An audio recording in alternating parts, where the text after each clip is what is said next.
Emma Slade, how are you? Yeah, fine. Quite an adventure to get here. Yeah, exactly. Yeah. We finally made it. Yeah. We finally made it. Thank you so much for coming Oh, to my pleasure. Yeah. visit the farm. It's Yeah. great to meet you in person finally. I mean, I suppose we. connected. Yeah, that's true, isn't it? It's funny yeah. It's funny to think that because we've exchanged a lot of voice notes, which I always think is quite feels quite close. Like you know the person quite well.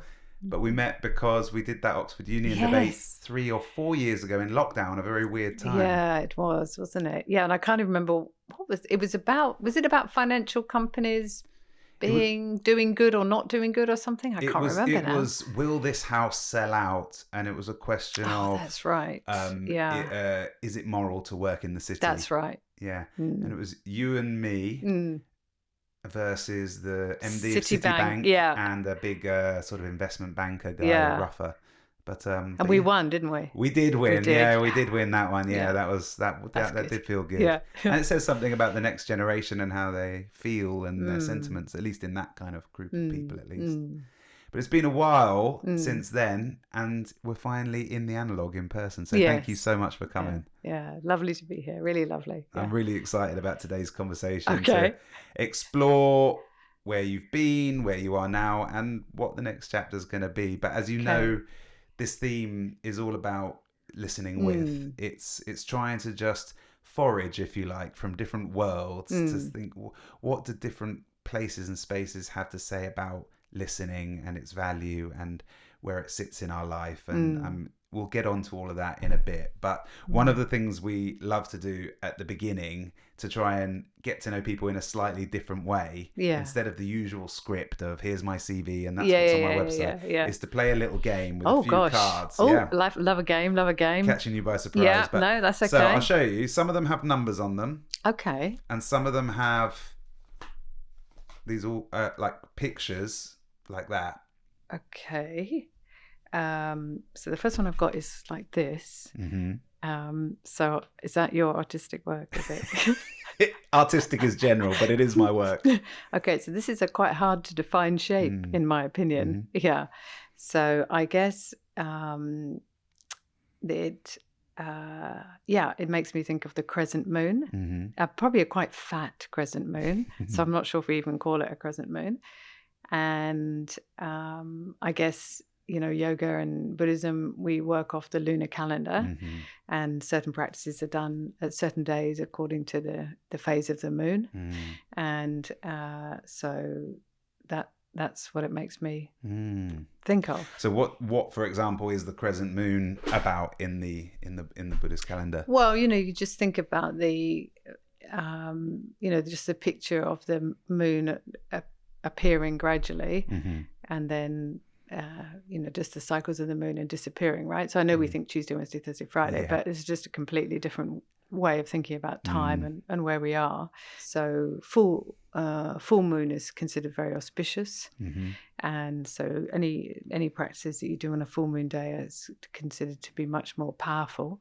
So people always joke that if you're a lazy practitioner, you can make up for it by doing a lot of stuff on the full moon day.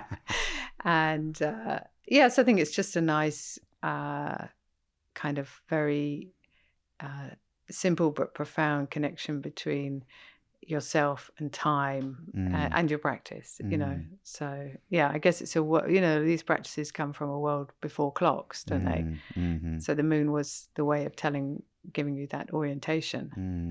It could have been a really huge smile but without any teeth, so I was I like that. It's kind of sideways as the fat crescent moon. And then this is probably a 6, not a 9. And you love your numbers. I'm not that fussed by numbers, I have to say. But that says something in itself. 6. What should I say about 6? Well, I guess, the mantra of compassion is called the 6-syllable mantra. Maybe we'll have that as the sounds that make up the sound of the mantra of compassion. But interestingly, though, I think your first point about the crescent moon and being connected to the natural phases of the month, as opposed to the human imposed system of Monday, Tuesday, Wednesday, but day 1, day 2, day 3, day 4.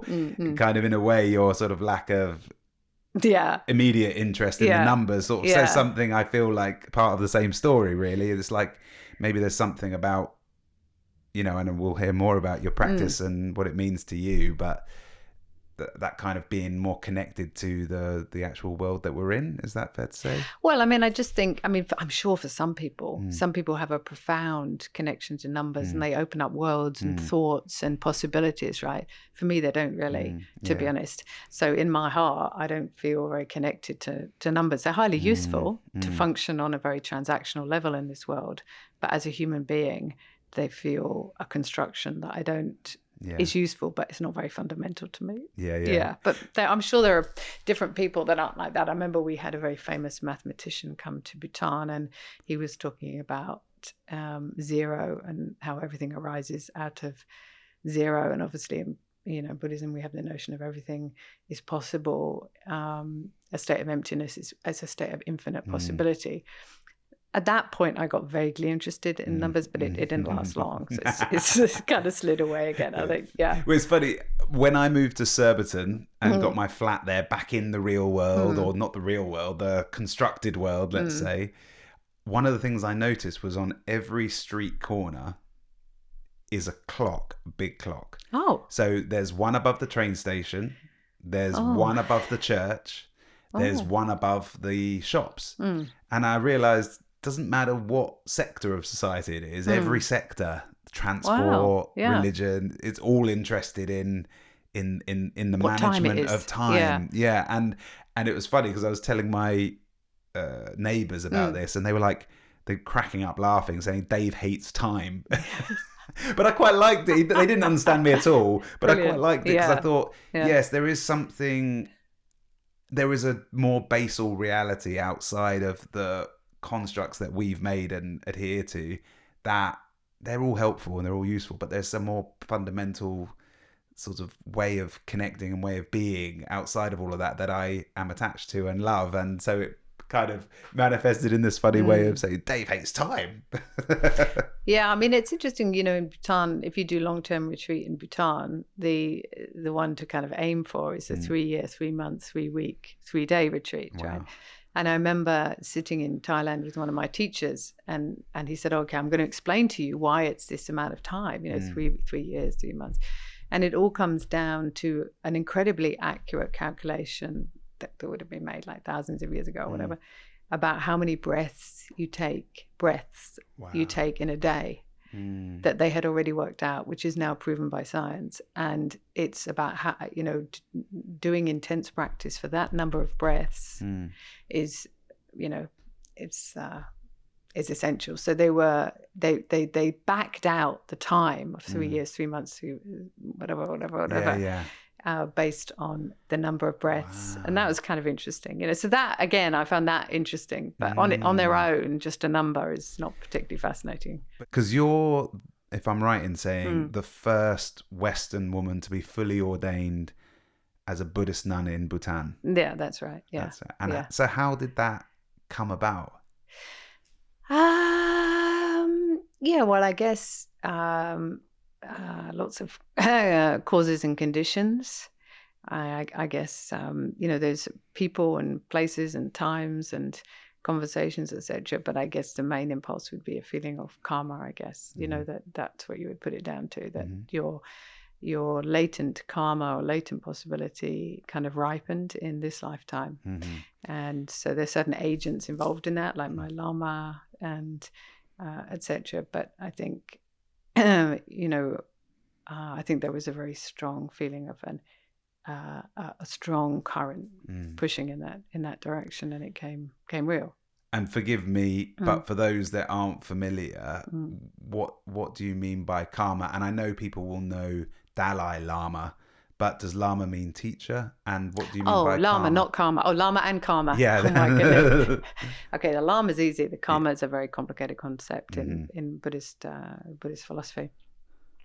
Yeah, Lama is probably a rough translation of the term guru, which you would know from India, right? So you're a spiritual teacher, somebody that you can trust to guide you, and who is probably further along the path than you are. So has can guide you in terms of correctly doing certain things, and also probably help you with obstacles or questions that you have about, what's the point of this, or am I doing it right, or whatever, I guess, as I say, karma is a really, really huge subject. In fact, the Dalai Lama wrote a book in which he really emphasized that to fully understand karma is practically impossible, with our current limited understanding of things. I guess it's a useful, it's a useful possibility for anybody who wants to step back from this feeling that I caused everything. I'm the cause of everything, It just opens it out into a sort of wider matrix of causes and conditions. It may be other factors, but it's also about things from a Buddhist point of view, which have continued in your mind stream, for many lifetimes, and can arise in this lifetime, whether it's a difficult karma or it's a positive karma. Yeah. And so I think how can you say, it gives you a wider framework to work with, and probably a slightly less self-clinging framework, so probably a slightly kind of humbler framework, because your decisions and your actions are not within a bubble. They're working in this much wider landscape in terms of factors, but also time. A kind of limitless time. Yeah. I like that. I like that as a teaser gateway into the karma world. So does that make sense? It does. Yeah. I think the way I'm hearing you is that, in a sense, connecting with this idea helps you, firstly, from the past sense, to reduce the emphasis on the me and the I and the control, or it all depends on me, because there's lots of stuff that's come before that's playing into the now, but also to maybe generate and foster a sense of responsibility as well, that what you do today matters because it ripples on, it echoes on, and that seed will ripen for better or worse, or however your paradigms of like good and bad work. I'm not sure, but there's a sense of, in one sense, maybe reducing the ego and increasing the value, the sense that we're connected to what happens next. Yeah, definitely. And and karma works as a huge fabric, a huge fabric of threads. Individual karma, country karma, town karma, family karma. Yeah, at every level. It's at every level. Money karma. Health karma. I mean, it's just like this enormous web that we cannot see with our eyes. That's why the Dalai Lama says, you need kind of omniscient view to understand it properly, right? And I know some people imagine, like now in the technological world, that if we could see all the strands of Wi-Fi connections going on around us, and that karma's a bit like that, right? It's just we can't see the huge network that our little individual action, speech, and thought, in the way that they're sitting, and how they alter that fabric, And did you have an awareness to these threads, let's say, before you began your practice, your Buddhist practice? Did you have a sensitivity and a sensibility in that direction? Or would you say you saw everything very individualized, and the practice has given you that awareness and that awakening to be able to observe and see the unseen? Or and it gave you a home for that which was natural to you, or offered you a whole new way of being, seeing, hearing? Yeah, I think. I mean, I think with a lot of these things, the terminology and the theory behind it, I've probably learned. But I think for anybody who has gone to a place and felt very at home there, or has an inexplicable connection to something, or feeling about something, feels very deep, very known, or really pulled to something, I think I definitely had those experiences, and I definitely had that experience in Bhutan, and when I met my teacher there, and etc. I may not have been able to call it karma arising, but I felt it, and I think a lot of people have that feeling. They often feel very at ease with somebody, or they feel like really not at ease with somebody, even though they've only been in their presence for a couple of minutes or whatever, or a place, or just anything. So I think that made me feel as if, we're not really a blank canvas. There is probably threads before and then potentially afterwards, but I just couldn't have called it karma. And would your charity now is called Opening Our Hearts to Bhutan? Opening Your Heart to Bhutan. Opening Your Heart to Bhutan. Like your heart to Bhutan and my heart to Bhutan. Yeah. So heart is a big word there, and like a bit like with the numbers stuff, which is quite heady, and you're obviously focusing on the heart there. Would you, and as you say, as you're coming in to meet your Lama, that something connected, as you felt it. It's all this sort of language feels like language of the heart. Have you always been a heart person, would you say, growing up and before you found the practice? Would you be someone that moves from the heart, that would be maybe emotional, maybe not, but that kind of feel it here rather than here? Or again, has your practice and meeting your Lama, did that crack you open in a way that was brand new? Mixture. I mean, I think, no, I would not say that I was a very heart-orientated person, because I think the system that I grew up in was not at all like that. I grew up in quite a traditional British family where emotions were definitely not talked about. And I don't think I found that particularly easy. So I think it came later because I didn't really get the encouragement to explore it before. I think I am quite a intuitive and emotional person, but that talent, definitely wasn't really encouraged, I think. And I think, with the setting up of the charity, that was really about my heart being moved by children with special needs in Bhutan that I'd seen, and realizing that I wanted to do something about it, and I probably could do something about it. And so that was something very constructive in terms of what I was feeling. So I was feeling kind of just a really strong desire to try to make somebody's life easier, better, whatever. And I'd never really felt that strength of determination to help somebody before. It was definitely a very strong force, and I think it definitely connected to my practice at that time, and all the theoretical practice I'd done on compassion, and also at that time I was building these what is called mandalas, and that's about offering to the world. The mandala practice is very much about not trying to accumulate for yourself, but about offering to the world. So I definitely think it coincided with the practice I was doing. But I just felt this in real, like, okay, this is not okay.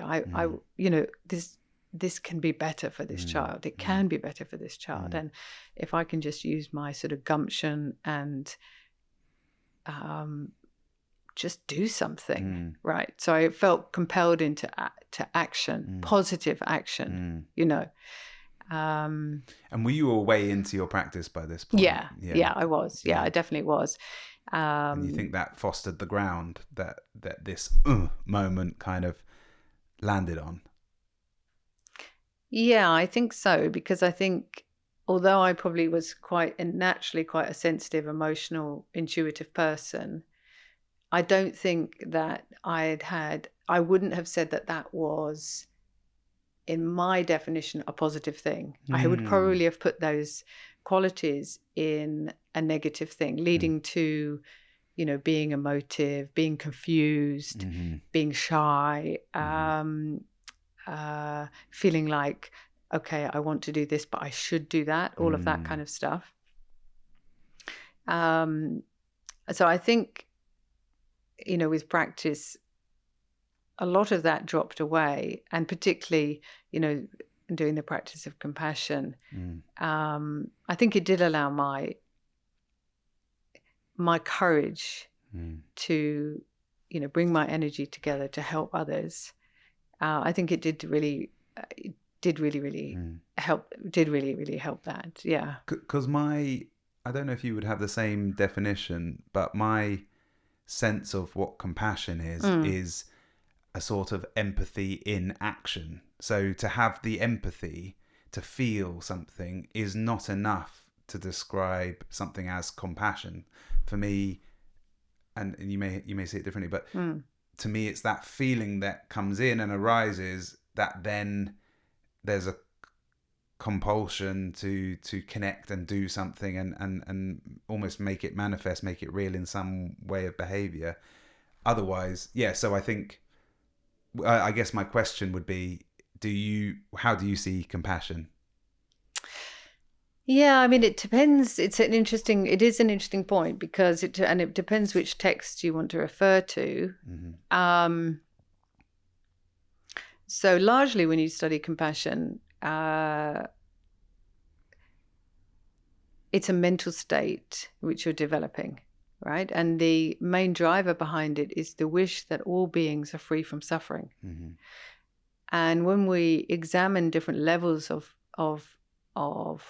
attainment of that, we're looking at how clean and pure the mind is in maintaining that very pure wish that all beings are free from suffering, right? And there's like great loving kindness and genuine loving kindness, and and it goes on. And that's so.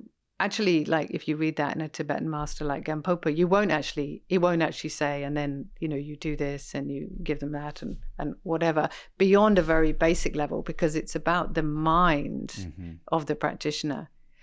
So sometimes when you read the text, it does feel much more like the training of your mind, and it doesn't really focus so much on what you do as a result.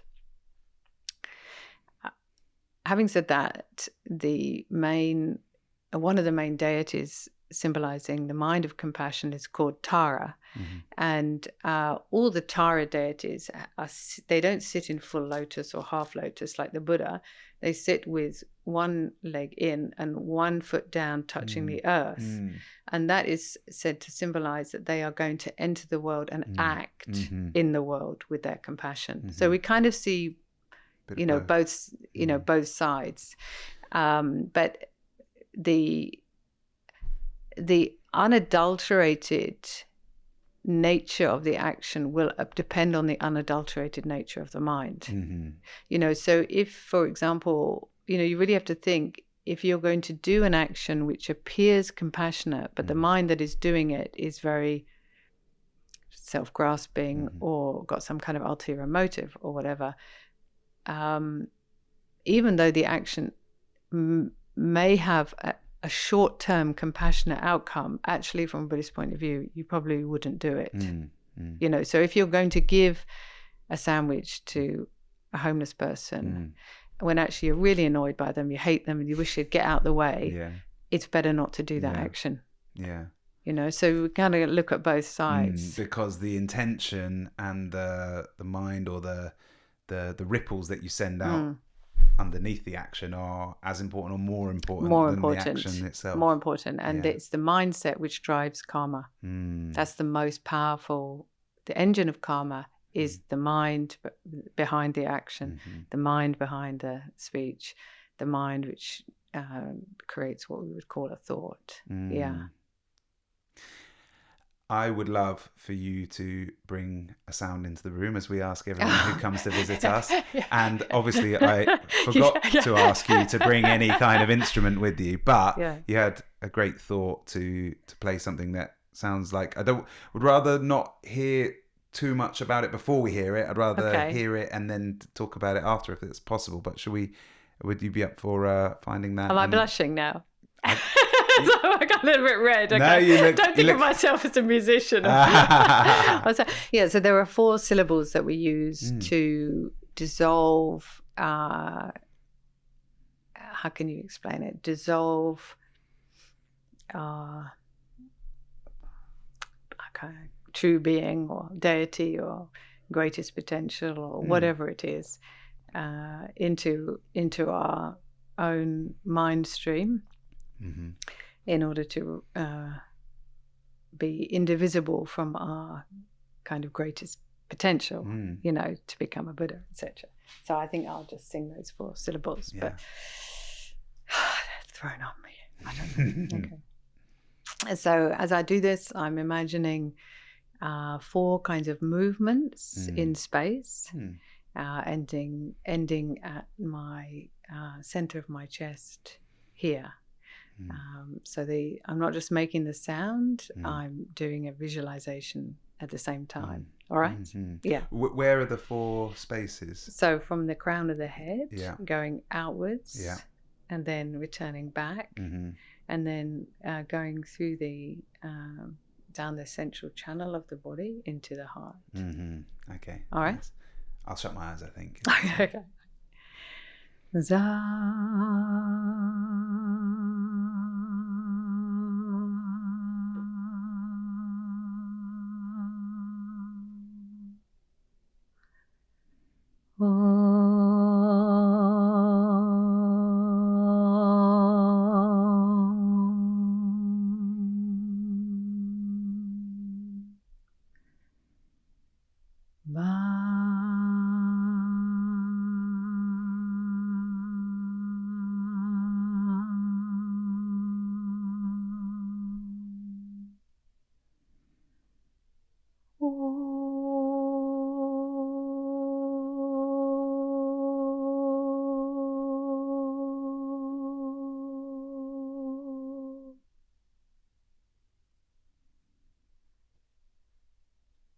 That's the 4 sounds. Yeah. That was beautiful. Oh, that was amazing. I don't know about that, but it's just helpful so that's when you learn meditation from a Vajrayana point of view, Himalayan point of view, it's not like from a Theravadan point of view. It's not like breathe and breathe and whatever. It has certain stages to it. And so this is part of what's called the generation stage of meditation. Generation stage? Yeah.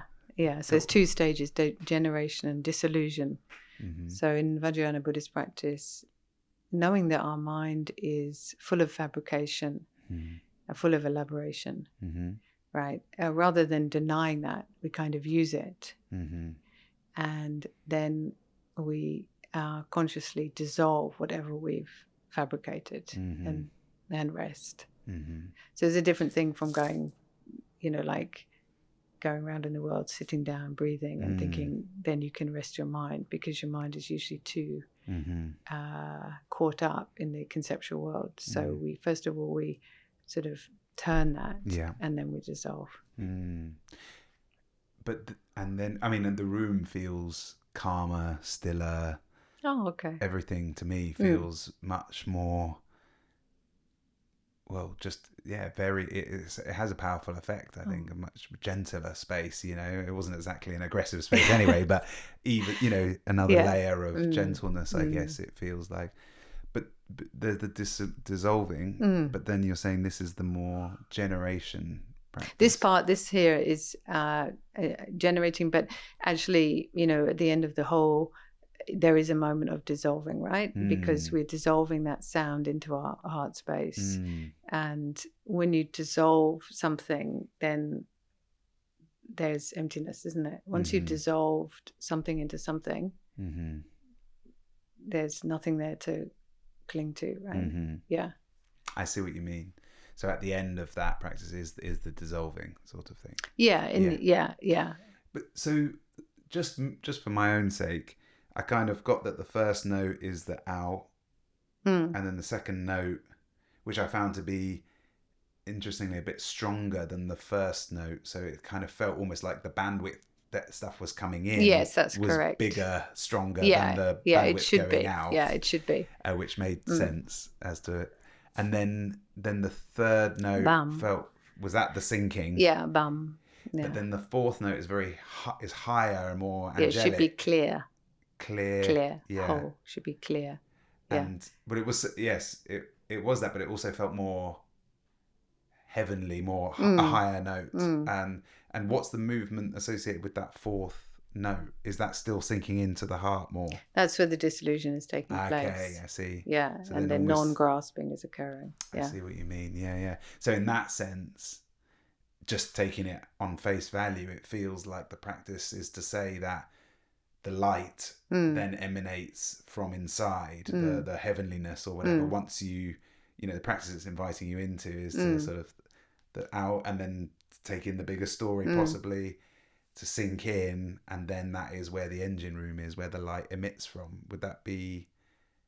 Yes. Yeah. You definitely can. I mean, use of any terminology like light or joy or bliss or peace is still a conceptual notion that you're holding to, right?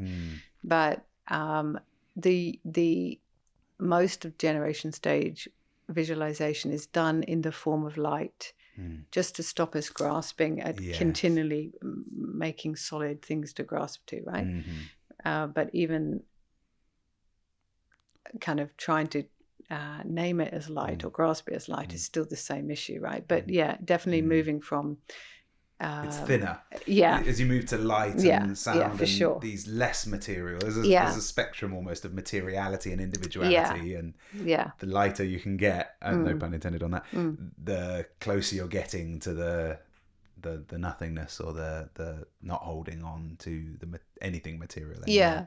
My question for you is, if these practices are about sort of connecting to how we perceive reality, and helping people, what did you say? The Vipassana thing is to help people to see, or you mentioned the seeing.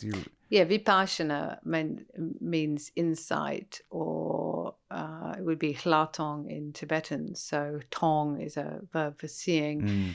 Any kind of greater seeing or greater insight implies insight into the nature of reality. It has this feeling of wisdom to it, right?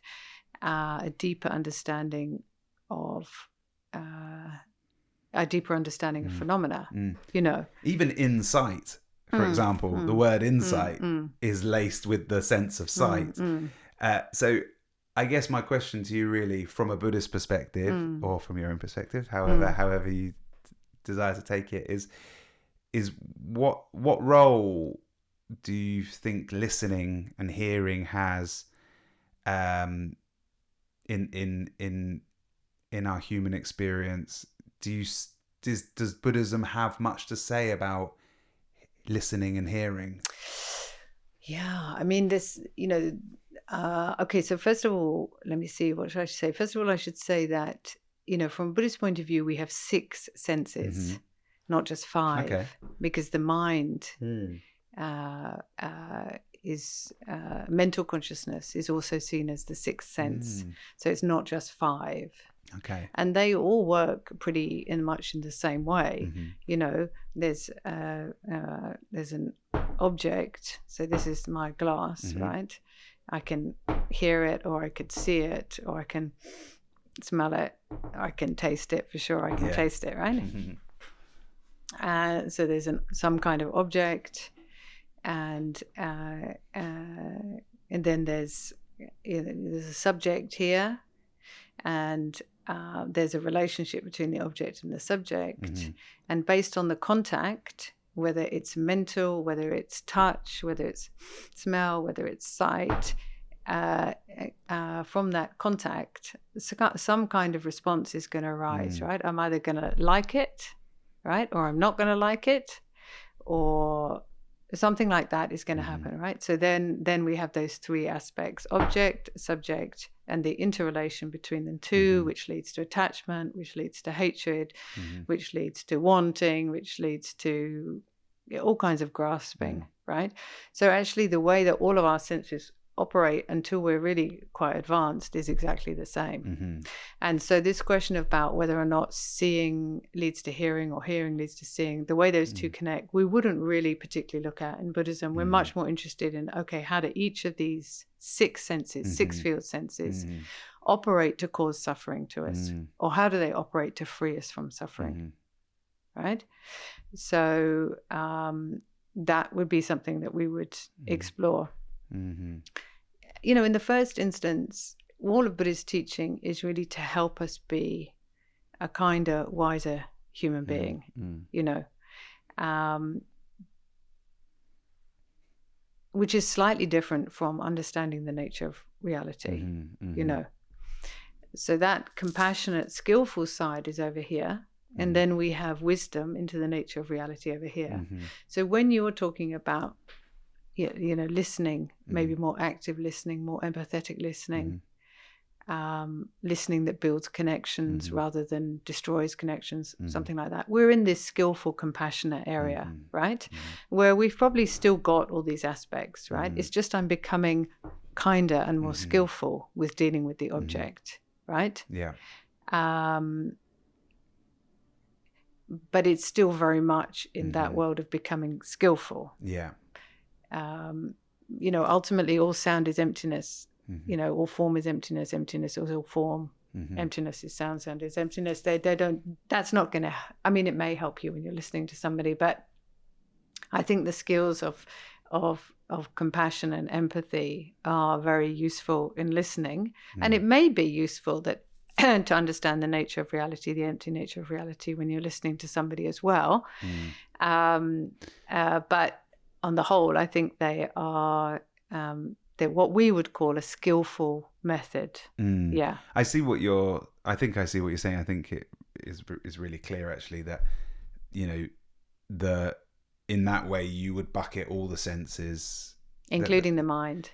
That they, all six, that they all represent this way of connecting that ultimately the practice you're interested in fundamentally, aside from the skillful side, is to get a critique and an awareness and a liberation from it. Liberation from all of those in the same bucket ultimately. Yeah. Which is fair enough, and that makes sense. I guess if you get down to a practice level, on a practice level, I think that I would imagine, and I wonder when you lead people in practice, whether that be, I don't know the kinds of classes that you hold, or whether it's dialogue like this, or, you know, I'm intrigued by all that. I wonder what role sound has in the cultivation. I mean, I found it, for example, after you did it, that the room felt different afterwards, because it brings a gentleness, a stillness into the room, and that's not rhetoric. That's what I felt. So I wonder what, on a practice level, whether you utilize that as a way of conditioning the space that you hold with your students and those that you visit. Yeah, I mean, anything that helps you to drop from your conceptual mind and allows the conceptual mind to relax, you know, and sound is brilliant for that, right? It's from a Buddhist point of view, you know, like often people ask you, what does that mantra mean?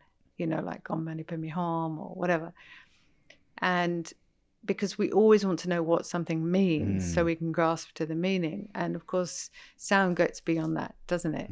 So I always say, no, just, you know, feel it as a vibration, something that clears the space and allows your mind to relax into it. But like you said, the mind, we don't like to relax into not knowing, do we? We don't find it easy, actually. No. We really like the confirmation and the security of knowing, you know, me as much as anyone. Yeah, I love a bit of knowing, you know. But I think sound does offer that other possibility for our own minds if we can kind of go with it. And of course, you know, whether we're looking at the yogic tradition or the Buddhist tradition, these sacred syllables, these sacred sounds are, you know, seen as vibrations that affect our being, affect our body, affect parts of our being. And they've been around for centuries. And so it's not just you that's connecting to that vibrational, that sound, there's thousands of other people behind you who have made that sound before you. And so that's also seen as something quite important if we think other wider ripples in our fabric. Taking your place in the global orchestra, the global choir, the generational choir sort of thing. It's another tool to help you see beyond yourself, I guess. Yeah, I guess it's like an echo, isn't it? Yeah. Listening often is about having the courage to put aside your preconceptions that you're bringing to any conversation. You don't even realize that are there. I mean, we're all so programmed, aren't we, by our families and our cultures and our whatever, and our judgments and our opinions and whatever, blah, blah, blah, blah, blah. And, often if I'm meeting a child or their family in Bhutan, I really have to listen. I just really have to listen, not think how to solve it, although I will try to solve it, but just listen. Okay, what is this mother saying about what's really hard about her life? What does she really need? What do I think she needs? What I mean? Just that kind of very and you have to be culturally sensitive as well. This is not my culture. It's a different culture with a different set of values. So I really have to let go of a lot of stuff and really listen. And so I think that is, I think if you're going to do, if you're going to do charity work with people and their reality, that kind of capacity to listen is really important, actually. Yeah.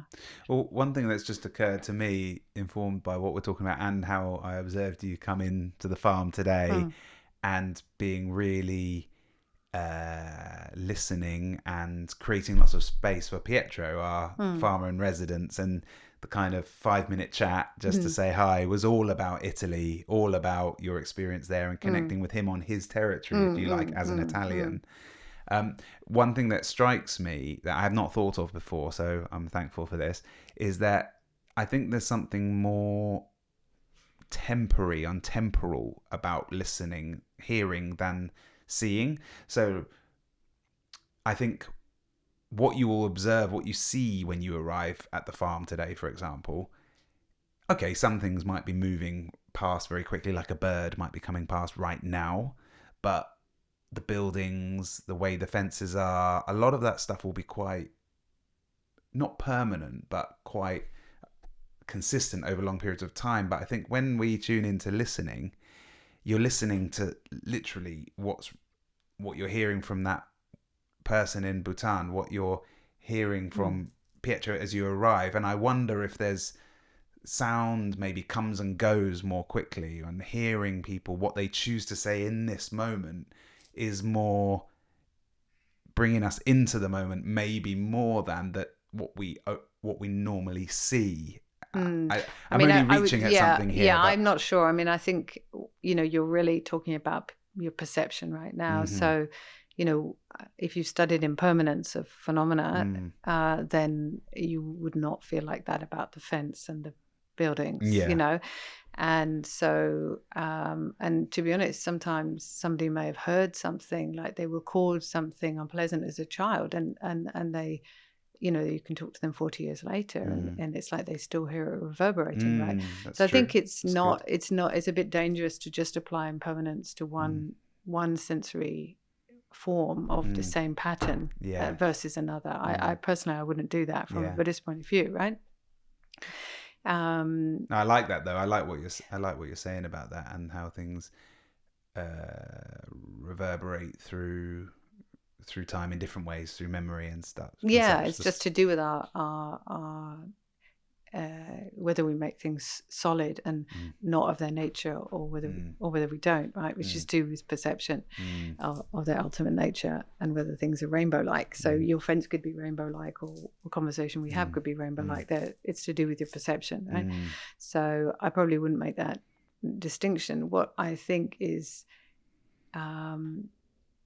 there's an exchange, when somebody, and obviously as a nun, a lot of people open up to me and very immediately feel very trusting or comfortable in my presence. So people often share very intimate things quite quickly with me, I've noticed. And that's an exchange, isn't it? It's an exchange. It's having trust. It's feeling safe.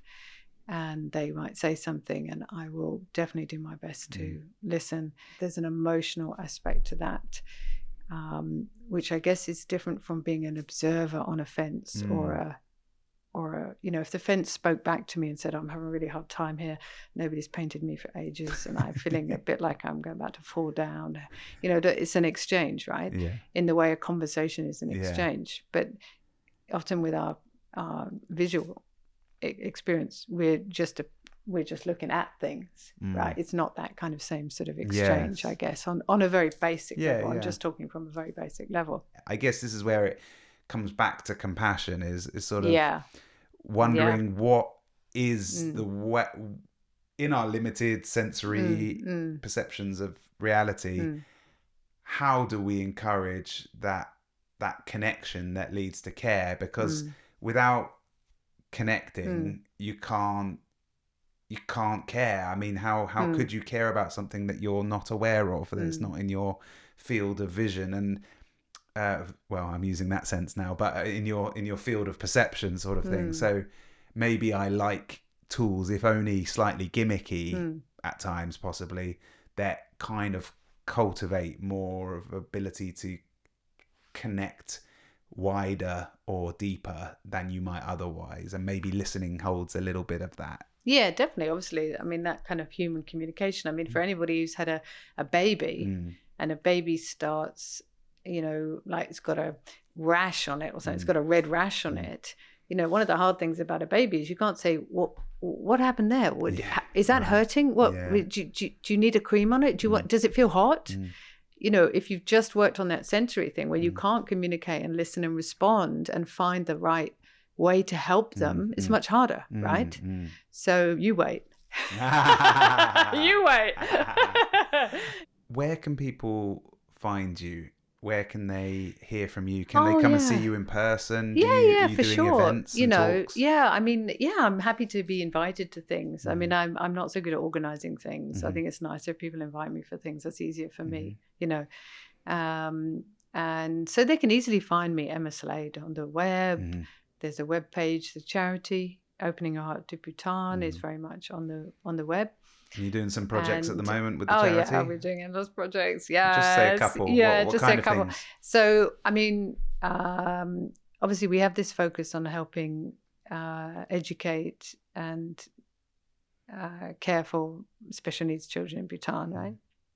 But we have a lot of as in most developing countries, the far-flung schools that are away from the main branches of transport. Everything takes much longer to get there.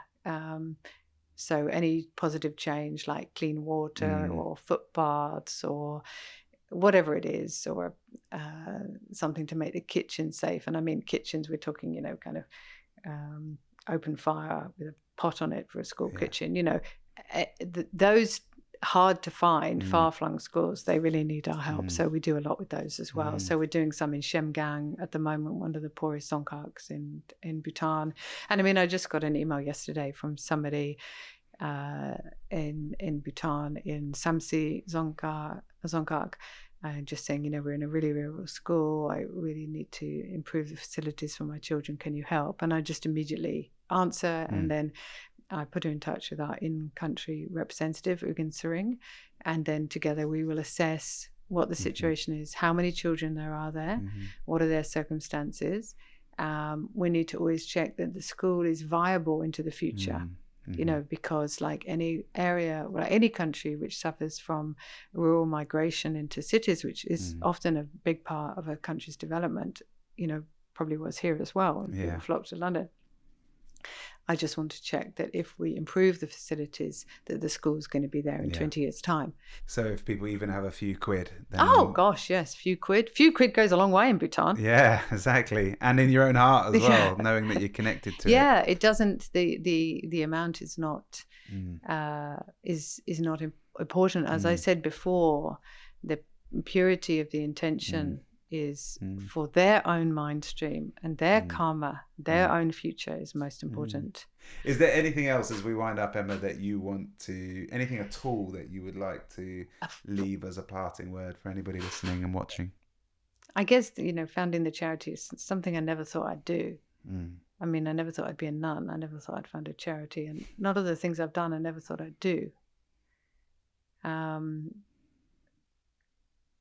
So somehow, accidentally, I've ended up, contributing quite a lot to children in Bhutan. But it does definitely feel slightly accidental. And I would just say, if something touches your heart, have the courage to do something about it, because you just don't know where it might lead.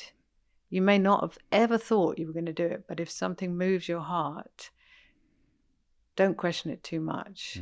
Maybe that's where that emotional, intuitive piece comes in. When I started the charity, I was just collecting sleeping bags for children who needed safe sleeping kind of stuff. And then I helped to repair a roof on a school. And then I built a footpath. And gradually now, we've played the major role in building the first purpose-built special needs school in Bhutan. That's amazing. I would never have imagined that in the beginning. So just be open to the possibility that something might really move your heart, and you might do something extraordinary which you had never imagined. I love that so much. Emma, thank you so much for venturing all the way over to see our little humble stables and to talk with me. It's a joy. Yeah, thank you. And a privilege. And hopefully next time I can come see you in Whitstable or wherever you may be. Yeah, and you can ask me those other questions I couldn't answer today. Thank you so much. Until next time. Thank you. Thank you. The journey starts with your feet. Millions of years of R&D have resulted in the perfect bit of kit for standing, walking and running, your feet. When left to its own devices, it can cope with everything from walking and running to jumping and dancing, but cram it into a modern shoe and you cut off its natural potential. Reclaim your natural potential and get 15% off your first Vivo barefoot order with this link.